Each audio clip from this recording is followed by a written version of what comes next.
Oke, shalom.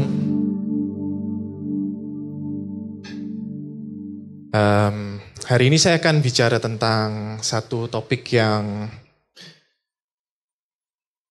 membuat saya penasaran ya, beberapa tahun terakhir gitu. Penasaran tapi nggak ketemu jawabannya, tapi saya pikir selama beberapa waktu terakhir Tuhan menunjukkan poin demi poin yang membuat saya cukup takjub gitu. Dan ternyata ya ada banyak hal yang kita itu bisa dapatkan pada waktu kita itu benar-benar menyelami inti dan esensi dari topik ini gitu ya. Tentu saja saya tidak sedang bicara tentang Sabat dalam arti kata Taurat, dalam arti kata perintah dan peraturan gitu. Tapi saya mau pakai Sabat ini sebagai satu pengantar gitu untuk kita bisa menyelami satu prinsip, satu poin yang luar biasa yang membuat saya makin mengenal Tuhan begitu ya. Nah saudara, siapa yang di antara kita mungkin kadang pernah berpikir, ini kita itu hidup kapan istirahatnya gitu ya. Senin sampai Jumat atau Sabtu kita bekerja gitu kan. Minggu kita pelayanan gitu. Ya mungkin pernah berpikir seperti itu. Kadang saya tuh juga rasan-rasan gitu ya sama partner. Kalau hari Senin itu udah kayak udah kayak orang itu bangun itu kayak ditubruk truk gitu ya. Kayak mager banget gitu. Ya. Kadang berpikir, apakah itu karena gak punya waktu yang cukup untuk istirahat begitu, ya kan? Padahal katanya Sabat gitu. Nah ini jadi salah satu poin yang jadi satu titik lompatan buat saya untuk meneliti, untuk menggali lebih lanjut tentang Sabat gitu ya. Nah tetapi ternyata enggak seperti itu gitu. Ada satu hal yang luar biasa yang kita perlu tahu tentang Sabat. Nah kita langsung aja ya. Kita baca di Kejadian 2 ayat 3, kita tahu ini adalah momen pertama di mana Tuhan atau kata Sabat itu dimention ya. Dan yang memention sendiri adalah Tuhan gitu. Dan ini adalah salah satu perintah yang pertama gitu, saya pikir salah satu perintah pertama yang Tuhan berikan gitu ya. Yaitu bahwa dikatakan di situ Allah memberkati hari ketujuh itu dan menguduskannya karena pada hari itulah ia berhenti dari segala pekerjaan penciptaan yang telah dibuatnya itu. Nah saudara, kita perlu tahu bahwa Sabat itu bukan berbicara tentang sebuah momen istirahat saja. Gitu. Jadi kayak, oh ya udah, sekarang kan Sabat ya, jadi kita bisa duduk-duduk, kipas-kipas gitu kan. Itu kan yang dilakukan oleh bangsa Yahudi ya, itu ada zaman itu. Berjalan 10 langkah berdosa karena melanggar Sabat gitu kan. Menyalakan api berdosa karena melanggar Sabat gitu kan. Makanya sampai Yesus itu kemudian dianggap berdosa atau dianggap melanggar hukum Taurat karena menyembuhkan orang pada hari Sabat gitu. Nah, tetapi kita perlu tahu bahwa dalam arti katanya Sabat itu berbicara to put a stop atau end gitu. Jadi Sabat itu artinya adalah ya berhenti gitu. Bukan cuma sekedar istirahat. Apa bedanya? Kita perlu tahu bahwa gini. Saya pikir di sini mungkin ada sebagian besar lah ya. Sudah mengalami yang namanya skripsi, betul ya? Yang sudah skripsi angkat tangan atau yang baru lulus? Congrats ya. Atau kalau yang belum, mungkin momen-momen UAS gitu ya, itu juga bisa jadi satu analogi yang baik lah gitu. Maksudnya seperti apa? Setelah kita itu kan kalau skripsi, wah kita mengerjakan mungkin 4 bulan dengan penuh ketegangan gitu kan, tidurnya kurang, makannya kurang, pokoknya semua hal kita curahkan sepenuhnya supaya itu selesai. Dan pada akhirnya momen deadline, misalkan 1 Juni gitu ya, 1 Juni deadline dikumpulkan, maka apa yang terjadi? Kita akan bilang gini, ya udah, perfect gak perfect, kumpul gitu kan. Selesai nggak selesai, kumpul. Nanti perkara sidangnya bagaimana urusan nanti. Ngerti maksud saya? Pernah berpikir itu? Gitu juga kalau kita ujian kan, kita udah belajar sedemikian, dan kita pada waktu mengerjakan, kita pasti ada satu momen di mana kita, ya udah gitu kan. Apakah terus kemudian kita memikirkan terus sampai malam dibawa kepikiran sampai nggak bisa tidur kan nggak juga gitu. Harusnya loh ya ada kalau misalkan yang kurang persiapan, mungkin akhirnya membuat kita jadi kepikiran gitu ya. Dan apa akhirnya? Nah, Sabat ini sebenarnya adalah momen itu gitu. Jadi momen di mana kita menyatakan ini selesai gitu. Itu Sabat. Jadi Sabat itu bukan cuma sekedar momen istirahat, kita tidur lah, kita refreshing lah, kita jalan-jalan, makan enak mungkin, bukan cuma itu. Tetapi Sabat itu berbicara tentang bahwa ini selesai gitu. Dan Tuhan itu Allah yang tahu gitu. Kapan waktunya selesai dan luar biasanya, saudara perlu tahu bahwa Tuhan menyatakan selesai begitu Dia menciptakan kita. Selesai itu artinya apa? Tujuannya terpenuhi. Betul? Dia tidak menyatakan selesai pada waktu Dia menciptakan gajah dan sebagainya gitu kan. Meskipun gajah binatang terbesar, Dia tidak menyatakan selesai pada waktu Dia menciptakan hal-hal yang luar biasa yang ada di muka bumi. Tapi Dia menyatakan selesai pada waktu kita diciptakan gitu. Dan ini menjadi satu momen yang saudara perlu tahu bahwa Tuhan itu punya satu rancangan dan maksud yang luar biasa dalam kehidupan kita. Karena kita ini adalah momen puncak dari apa yang Tuhan itu pikirkan dan rencanakan. Kita itu ada di top of mind-nya Tuhan gitu saudara. Dan kemudian dia bukan cuma seperti itu. Dia bukan cuma sekedar, oh ya manusia ini ciptaanku. Tetapi Tuhan itu kemudian mewariskan segala hal yang ada di dalam kehidupannya. Itu untuk kita lakukan termasuk Sabat. Dan kita akan melihat, di sini dikatakan bahwa di dalam Sabat itu ada berkat yang luar biasa. Allah memberkati hari ketujuh itu dan menguduskannya. Bukan cuman sekedar memberkati, Tuhan itu menguduskan hari Sabat. Kita juga melihat perintah Sabat itu ada di 10 perintah Allah ya, betul ya. Ingat dan kuduskanlah hari Sabat, gitu. Karena sudah 6 hari lamanya, gitu ya. Nah, kita di sini akan bisa melihat 10 perintah Allah itu adalah punya 3 sasaran gitu ya. Sasaran yang pertama itu adalah sasaran kepada Tuhan, hubungan dengan Tuhan, 1 sampai 4 gitu kan. Tetapi sasaran kedua itu adalah hubungan dengan manusia gitu kan, 5 sampai 10. Tetapi kita perlu tahu, 4 dan 5 ini unik. Karena di sini adalah perintah yang tanpa mengandung kata jangan. Semua perintah yang lain itu dimulai dari kata jangan. Tetapi 4 dan 5 itu tidak pakai kata jangan. Kenapa? Karena di perintah keempat dan kelima itu Tuhan memberikan berkat sebagai janji. Ya, hormatilah orang tuamu, ayahmu dan ibumu, gitu kan? Karena disitulah panjang umurmu di tanah yang diberikan Tuhan kepadamu, itu berkat yang luar biasa.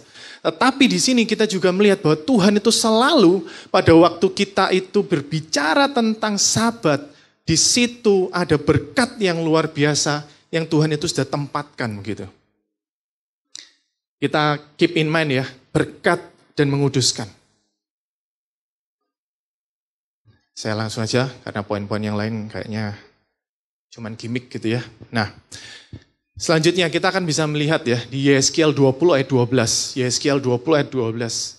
Dikatakan di situ, hari-hari Sabatku juga kuberikan kepada mereka menjadi peringatan di antara aku dan mereka, supaya mereka mengetahui bahwa akulah Tuhan, sekali lagi yang menguduskan mereka gitu.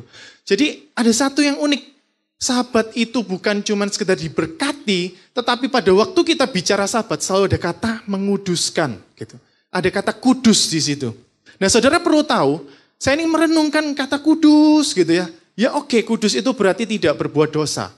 Tetapi saudara perlu tahu bahwa kudus itu punya satu maksud yang lebih dalam daripada itu, di mana pada waktu kita berbicara tentang kudus, itu bicara tentang bahwa kita ini dipisahkan sesuatu yang kudus itu dipisahkan dari yang lain. Artinya apa? Kalau itu dipisahkan berarti itu penting. Betul? Coba ya, kita ini punya uang di dompet gitu ya. Uangnya mulai 100 ribuan, 10 ribuan, 50 ribuan, 5 ribuan. Kan sekarang ini uang-uang itu makin kecil, desainnya lebih modern, betul ya? Tetapi ada satu hal yang saudara enggak tahu amati atau tidak, tetapi saya ini karena sering jajan jadi saya tahu ya. Pedagang-pedagang itu kadang ngomel. Ini uang kok mirip-mirip gitu ya. 100 ribu mirip 5 ribu gitu kan. 50 ribu mirip 1000, 20 ribu mirip 2000. Nah, apa yang dilakukan sama pedagang itu? Dipisahkan. Supaya apa? Kalau orang beli cilok, pentol, beli 5 ribu, dia kasih uang 10 ribu, enggak dikasih, ganti 50 ribu gitu. Dipisahkan, kenapa? Karena 50 ribunya penting. Kalau enggak penting, ngapain dipisahkan? Betul? Gitu juga kalau kita punya apapun lah barang berharga ya. Kadang kita punya cincin apapun.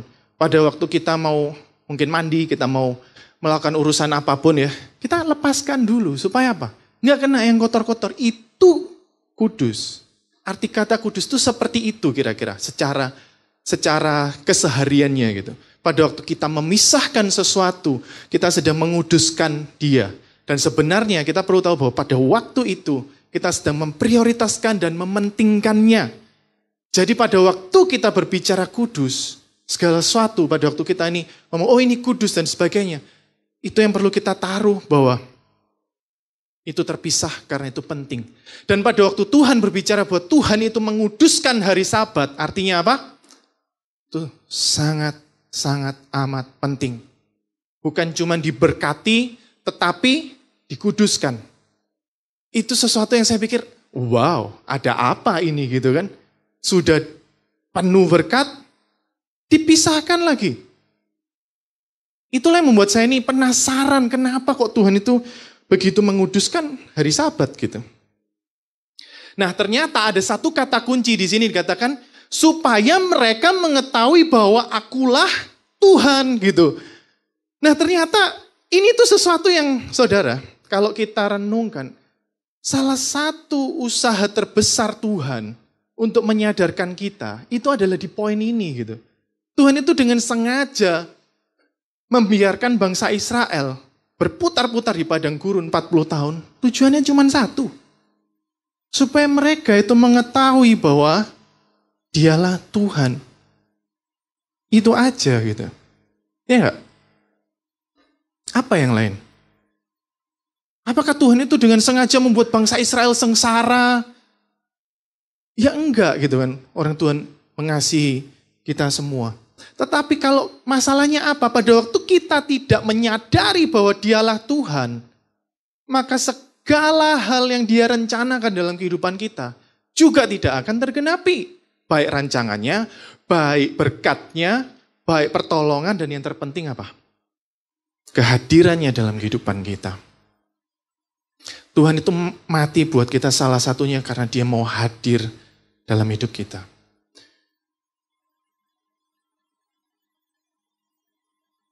Di mana itu? Kolose ya, 1 ayat 27.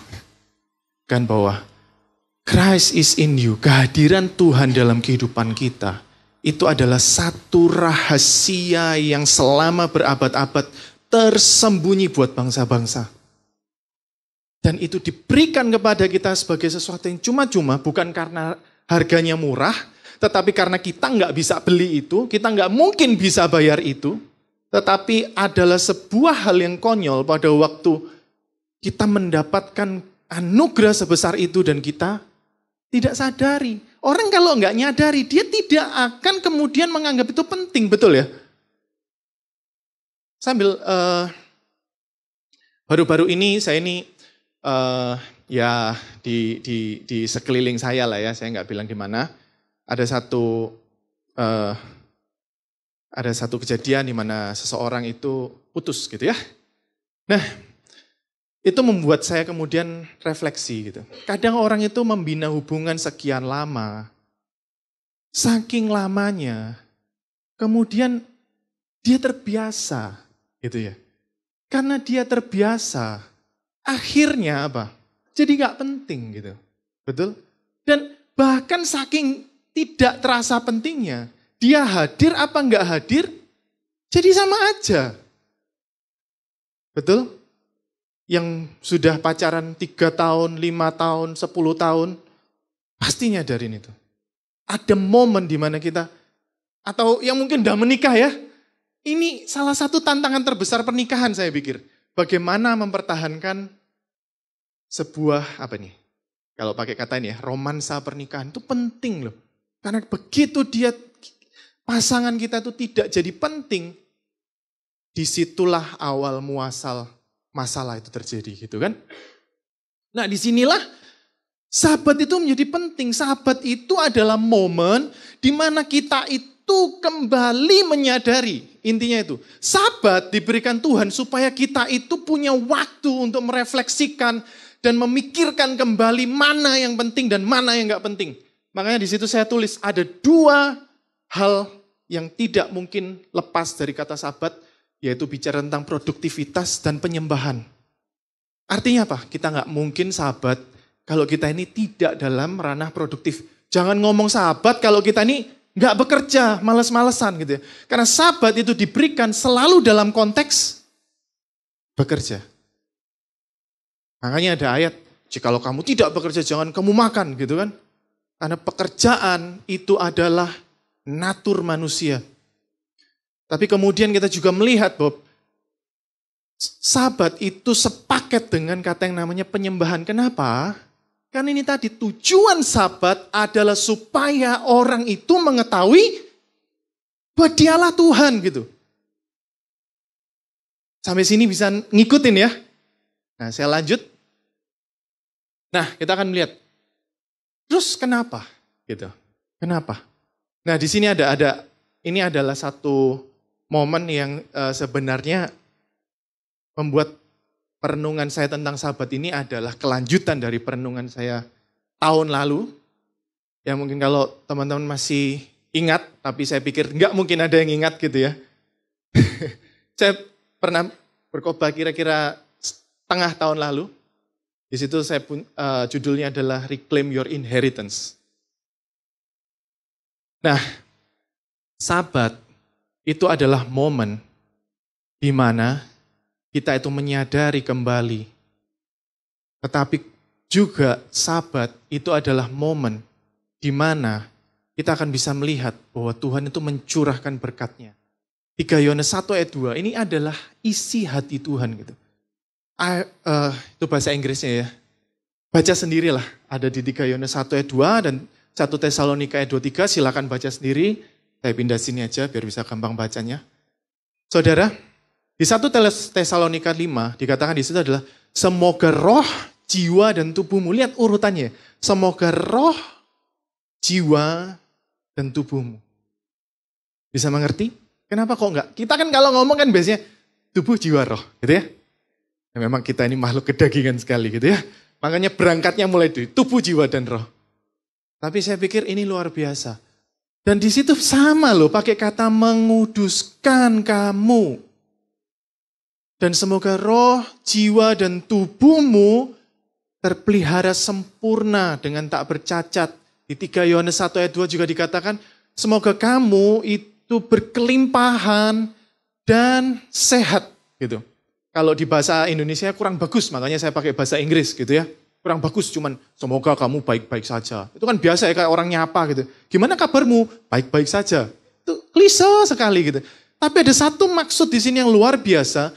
Kita itu punya desain berkelimpahan dan terpelihara di dalam kesehatan. Dan yang penting ini adalah apa? Even as, artinya apa? Sama seperti. Jadi saudara, kita perlu tahu bahwa kondisi kita itu ditentukan dari kondisi jiwa kita. Dan bahkan di 1 Tesalonika tadi bisa kalau kita mau tarik lebih lanjut kita akan bisa melihat bahwa apa? Kondisi tubuh dan kondisi sekeliling kita itu dipengaruhi oleh apa yang ada di jiwa dan jiwa dipengaruhi adalah oleh roh. Saya ambil contoh gini. Saudara kalau pergi ke suatu restoran, terus kemudian ketemu sama waiter yang ramah gitu kan, yang informatif, apalagi kadang kasih nomor telepon enggak ya? Itu kan kayak film-film. Saya ketawa. Nah, dibandingkan dengan waiter yang cemberut gitu kan, kayak yang di K titik diner itu. Suka mana gitu? Ya kalau K itu kan settingan gitu kan. Tapi bayangin kalau waiternya itu cemberut, suka ngomel gitu kan, kita suka yang mana gitu. Dan kita mau memberi tip yang mana gitu, waiter yang mana. Bisa mengerti maksud saya? Nah, pada waktu kita itu bersuka cita, ada satu magnet, saya pakai kata nih, magnet berkat gitu ya. Yang Tuhan itu bisa sediakan gitu. Mengerti maksud saya? Setiap hal yang ada di realita kita, itu adalah hasil dan akibat dari kondisi jiwa kita. Karena itulah, sekali lagi, sahabat itu penting gitu. Tiba-tiba udah bisa 15 menit ya. Makanya saya cepat aja. Nah, contoh ya, saya ambil contoh. Ini Mazmur 56. Ini kita bisa melihat bagaimana sabat itu menjadi satu momen yang penting gitu. Nah, saudara perlu tahu Mazmur 56 ini adalah sebuah miktam. Apa itu miktam? Miktam itu adalah sebuah mazmur emas dan hanya ada 6 di Alkitab. Miktam. Mazmur emas itu artinya apa? Ya mazmur dari segala mazmur gitu ya, bosnya mazmur. Ya. Kalau saya telusuri, miktam itu berarti prasasti. Tahu ya, prasasti. Prasasti Tarumanegara. Kenapa kok ditulis? Supaya itu diingat-ingat. Supaya jangan sampai lupa. Itu prasasti. Nah, makanya kan kalau kita pergi ke air terjun mana gitu kan. Kadang-kadang tulisannya Joko, Love, Ayu gitu ya. Itu prasasti itu. Ya kan? Itu prasasti. Supaya ingat terus. Terus ada tanggalnya ya. 5.5. Berapa? Tahun depan udah putus. Gitu. Bawahnya ada lagi Joko, Love, Dinda. Gitu. Ya. Itu prasasti. Tapi prasasti itu intinya dibuat supaya kita ingat. Nah, di sini kita bisa melihat miktam ini ada beberapa poin kunci dan penting yang ya saudara bisa baca sendiri lah ya. Atau di foto nanti silakan direnungkan di Alkitab. Di rumah karena saya nggak punya waktu. Tapi kita bisa melihat bagaimana Daud yang nulis, itu memperlakukan sabatnya itu seperti apa. Ini bukan bicara sabat hari, tetapi sabat sebagai satu momen di mana dia itu mengembalikan kekuatannya, momen di mana dia itu menyadari kembali apa yang penting dan tidak penting, momen di mana dia itu merekalibrasi. Rekalibrasi ini yang saya ingin sampaikan di sini. Sabat itu adalah momen rekalibrasi. Makanya di situ dikatakan menguasai pikiran, di situ ada kata berserah, di situ ada kata fokus, di situ ada kata bersyukur. Itu semua tindakan rekalibrasi. Saudara, seperti tadi saya bilang, sabat itu sepaket dengan penyembahan. Kenapa? Karena sabat itu adalah momen di mana kita menyadari bahwa dia itu benar-benar Tuhan. That's why kita nggak bisa pisahkan pembahasan sabat dengan penyembahan. Nah, saya akan berangkat dari Roma 12, kita akan bisa melihat bahwa penyembahan atau ibadah itu adalah sebuah tindakan di mana kita itu menguduskan hidup kita. Sekali lagi menguduskan berarti apa? Memisahkan, karena itu penting. Gitu kan. Dan itu ditandai dengan apa? Perubahan pikiran. Kita memisahkan hidup kita itu lewat perubahan pikiran. Dan dikatakan itu adalah ibadahmu yang sejati. Gitu. Nah, ada 3 elemen, 3 kunci penting pada waktu kita mau bicara tentang penyembahan. Yang ada akronimnya ya. Dengarin saya bisa menciptakan akronim yaitu WHO. WHO. Jadi setiap kali kita huha gitu ya. Huha, langsung ingat ini ya. Itu worship, humility, and obedience. Gambaran besarnya ini, saudara silakan ingat ini aja, penjelasan saya yang lain sebenarnya adalah supaya memperjelas aja gitu ya. Wisdom, kenapa kok wisdom? Karena sekali lagi, lihat konteksnya selalu adalah bahwa kita itu meninggikan Tuhan sebagai Tuhan. Itu kan tema tahun kita ya. Apa? Sampai lupa. Lah, lift Jesus high. Maaf. Lift Jesus high gitu kan. Jadi worship itu adalah tindakan di mana kita itu menjadikan Tuhan sebagai Tuhan. Dan di situ ada 3 hal elemen penting.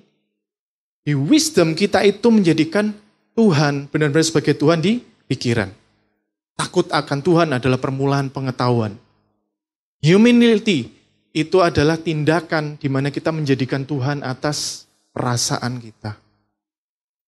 Obedience adalah tindakan di mana kita menjadikan Tuhan sebagai Tuhan atas kehendak kita.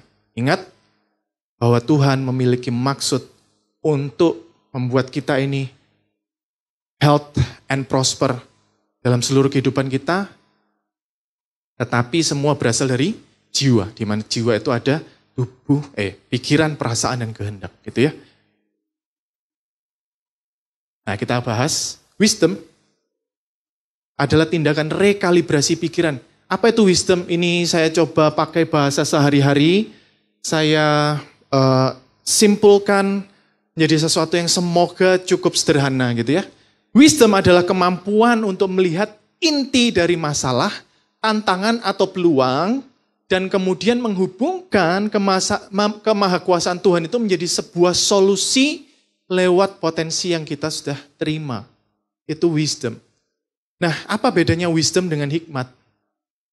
Hikmat itu adalah senjata dari Tuhan, dan wisdom itu adalah kemampuan kita untuk menggunakan senjata itu.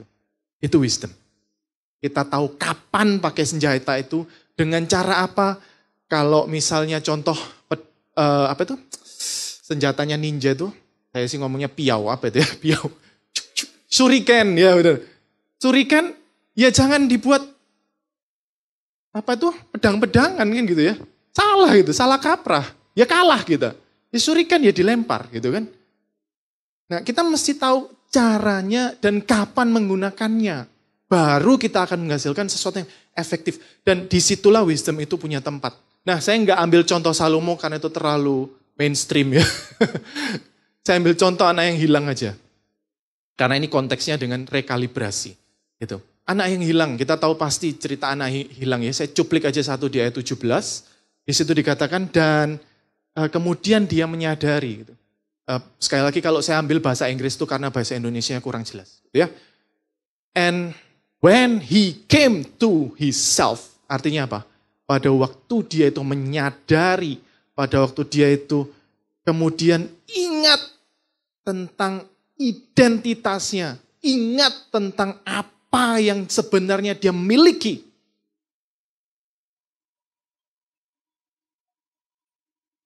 Dia bisa mengambil sebuah tindakan yang saya pikir ini lompatan iman.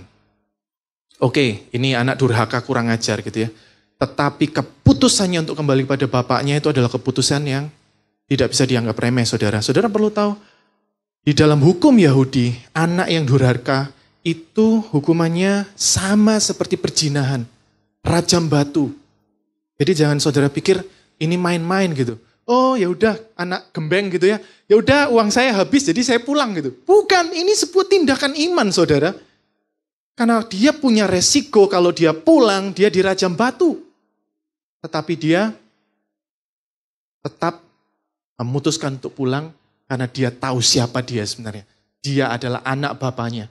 Dan sekalipun sedurhaka apapun, mungkin dikatakan di situ apa? Mungkin saya boleh jadi hambanya. Kan dikatakan gitu ya. Itu sebuah pemikiran yang luar biasa saya pikir. Dan itu sumbernya adalah rekalibrasi. Tuhan hadir dan memberikan nasihat dan hikmat. Itu kira-kira wisdom ya. Humility, yaitu rekalibrasi perasaan. Saudara, saya seringkali cerita bahwa humility atau kerendahan hati itu adalah satu hal yang gak ada orang yang gak suka gitu. Betul? Siapa sih orang yang mau nolak orang yang rendah hati? Gak ada gitu. Dan itulah kenapa Tuhan itu sangat berkepentingan dengan kerendahan hati. Karena di dalam kerendahan hati, di situ tercantum semua maksud Tuhan. Bahkan dikatakan, orang yang lemah lembut dia akan memiliki bumi. Loh, ganjarannya itu gak main-main saudara. Itu sesuatu yang kita selalu inginkan. Kita ngapain sih kerja keras? Kan pingin memiliki bumi, gitu kan? Memiliki. Ya mungkin kotanya gitu ya. Atau ya kalau bisa punya uang banyak. Buat apa? Kadang kita juga nggak tahu. Tapi itu adalah sebuah kesadaran yang sudah tercantum dalam akar dari hati kita gitu. Ini adalah sebuah sense yang Tuhan berikan. Ya, tetapi pada waktu kita berdosa-dosa itu melencengkan maksud dan tujuannya gitu. Tapi nggak salah untuk memiliki bumi. Gitu. Selama tujuannya selaras dengan kehendak Tuhan. Nah, 3 elemen ini, saudara, saya tidak sedang mengajak saudara, ayo berusaha untuk capai itu. Kenapa? Kalau kita mengerti tentang worship tadi, kita perlu tahu satu hal. 3 elemen ini selalu akan terjadi secara otomatis. Jadi saya tuh merasa ya, saya ini orang yang susah merendahkan hati. Kenapa? Karena saya punya background di mana pengalaman-pengalaman yang traumatis lah ya, membuat saya ini punya self defense yang tinggi gitu. Saya nggak suka kalau diatur-atur dan semuanya gitu. Tetapi saya tuh menyadari gini, saya kemudian bisa merendahkan hati saya waktu saya tahu bahwa saya tuh punya Tuhan yang begitu besar dan mengasihi saya loh. Dan saya nggak perlu takut, saya nggak perlu menjaga diri saya sedemikian sehingga saya harus melakukan tindakan-tindakan yang membuat saya jadi nggak rendah hati. Itu adalah awal momen kesadaran saya bahwa kerendahan hati itu bukan pencapaian atau sesuatu yang harus kita usahakan. Gitu juga wisdom. Betul ya, Salomo itu dapat wisdom bukan karena dia belajar di perpustakaan 1000 tahun lamanya. Betul? Atau 10.000 jam kayak kata ini ya, kalau kita mau ahli dan mahir 10.000 jam. Dia berdoa minta sama Tuhan. Mengerti maksud saya? Ini sesuatu ganjaran yang Tuhan sudah sediakan pada waktu kita mengetahui, dan bukan cuma mengetahui saya pikir, tapi mengakui, saya nggak tahu bahasa Indonesia yang bagus apa ya, tapi bahasa Inggrisnya acknowledge. Apa itu? Acknowledge. Kita mengakui, kita menyadari bahwa Dia memang Tuhan atas kehidupan kita. Yang terakhir, obedience atau ketaatan gitu ya. Sekali lagi, saya tuh berpikir dulu, wah, jadi orang Kristen harus taat, harus taat, harus taat. Taat itu jadi sebuah tuntutan gitu ya. Dan karena saya tadi paling gak suka dituntut, maka saya paling gak suka taat. Termasuk sama Tuhan. Saya tuh mokong orangnya, saudara. Saya tuh suka coba-coba. Dulu sekali saya pernah mencoba gimana sih rasanya hidup tanpa membaca Alkitab selama sekian waktu. Ini beneran ya, jangan dicontoh. Don't try this at home. Gitu. Kenapa? Saya masih hidup sih, masih nafas dan itu anugerah dari Tuhan. Tapi saudara perlu tahu, seluruh sendi kehidupan saya itu lemah gitu. Hidup saya menjadi terlalu natural. Kalau saya ketemu masalah, saya terpuruk gitu kan. Kalau saya sering salah bereaksi. Tapi saudara perlu tahu bahwa ketaatan, kerendahan hati, wisdom tadi, itu Tuhan berikan supaya kita itu hidupnya selaras sama Tuhan gitu. Nah ini makanya saya punya quote, minta 2 menit ya. Tidak mungkin menyembah Tuhan dengan cara kita. Kenapa? Karena itu hanya akan menjadi penyembahan kepada cara kita. Yuk, saya ulangi lagi ya. Tidak mungkin kita menyembah Tuhan dengan cara kita, karena itu hanya akan menjadi penyembahan kepada cara kita. Nah karena itulah sekali lagi, Sabat itu menjadi rekalibrasi di mana kita itu melihat prioritas kita kembali. Mana yang penting, mana yang gak penting, mana yang kehendak Tuhan, mana yang bukan kehendak Tuhan. Gitu kan? Dan rekalibrasi untuk menyadari kembali ini ya, bahwa kita itu sudah merdeka, dan kemerdekaan itu bukan supaya kita menjadi liar. Tetapi kemerdekaan itu adalah supaya itu menjadi kesempatan untuk menghidupi sebuah kehidupan yang punya kualitas sesuai dengan kehendak Allah. Mari kita berdoa. Ucap syukur Tuhan buat anugerah-Mu, kesetiaan-Mu Tuhan. Yang tidak pernah habis-habisnya. Karena apapun yang kami lakukan Tuhan, Engkau tidak pernah mengubah rancangan-Mu dalam kehidupan kami. Sekalipun kami membelot, sekalipun kami memberontak Tuhan. Engkau selalu ada, meskipun kami masih berbuat dosa, Engkau selalu mengampuni kami Tuhan. Izinkan kami Tuhan di momen ini untuk menyadari kembali bahwa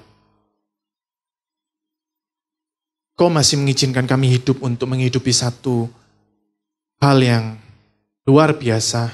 Itu maksud dan rancangan-Mu supaya kami punya kehidupan yang penuh dengan kualitas, yang penuh dengan maksud dan rancangan-Mu Tuhan. Izinkan dan biarkan kami menghidupi hal itu melalui setiap momen rekalibrasi dalam Sabat kami Tuhan. Makasih kami menyerahkan semua Tangan-Mu. Dalam nama Tuhan Yesus, syukur haleluya.